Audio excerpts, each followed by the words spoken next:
அனைவருக்கும் வணக்கம். நான் அருப்புக்கோட்டை அண்ணாமலையார் ஜோதிட நிலையத்திலிருந்து உங்கள் ஆஸ்தான ஜோதிட ரத்னா ஜெய்சங்கர் பேசுகிறேன். இன்றைக்கி என்ன பார்க்க போகிறோம் அப்படின்னா, நமது தமிழ் மொழியில் உள்ள சிறப்பு. சரிங்களா? யாமறிந்த மொழிகளிலே இனிதானது தமிழ். ஏன்னா தமிழ் தான் இருக்க உலகில் உள்ள அனைத்து மொழிகளிலும் மிக இனிமையான மொழி, முதல் தோன்றிய மொழி. ஏன்னா இந்த தமிழ் மொழியில், தமிழ் என்ற வார்த்தையை 3 எழுத்து. நம்ம தமிழர்களாகிய நாம் வாழ்க்கையில் அன்றாடம் 3 எழுத்தில் உள்ள சொற்களை நிறைய பயன்படுத்தலாம். சரிங்களா? பாருங்கள், சிவன், சிவனே அப்படின்னு சொல்லுவோம். முருகா 3 எழுத்து, மயில் 3 எழுத்து, மரம் 3 எழுத்து, மலர் 3 எழுத்து, மனம், குணம், அருமை, பெருமை. சரிங்களா? கடுமை, கோபம், தாபம், கருணை. அடுத்து உறவு முறைன்னு வந்துட்டோம்னா அம்மா, அப்பா, தங்கை, தந்தை, தம்பி, அண்ணா, மகன், மகள், அத்தை, சித்தி. சரிங்களா? தாயார், அப்புறம் பேரன், பேத்தி,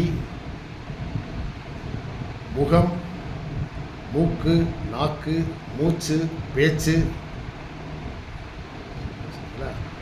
குளம், குட்டை,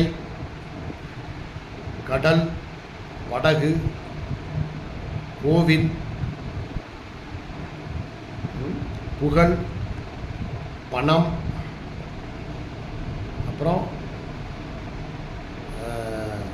மலர், மனம், காதல், அன்பு, வெற்றி, தோல்வி, அறிவு, போட்டி, திறமை, கிழமை, மாதம். அடுத்து இதே போல் நிறைய இருக்குது தமிழ் மொழியில்.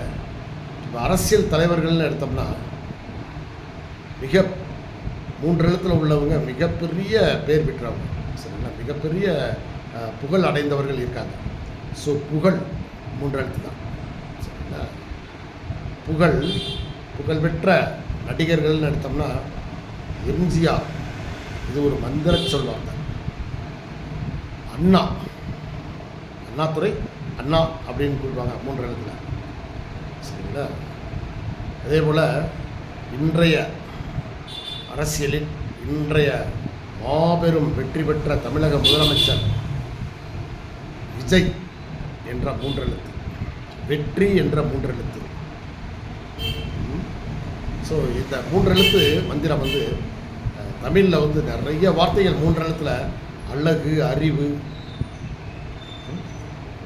ஸோ இது மாதிரிலாம் நிறைய வார்த்தைகள் இருக்குது, நம்ம பயன்படுத்தக்கூடிய வார்த்தைகள். 3 எழுத்தில் உள்ள வார்த்தைகள் அவ்வளோ ஒரு என்ன சொல்கிறதுனா, அப்படியே நம்மளை அந்த தமிழ் மேலே அப்படி காதல் உள்ள வைக்கும்.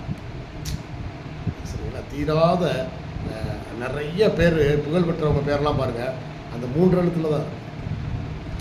அதனால் 3 எழுத்துங்கிறது ஒரு மிகப்பெரிய தாரக மந்திரம். நன்றி, வணக்கம். நன்றி 3 எழுத்து தான்.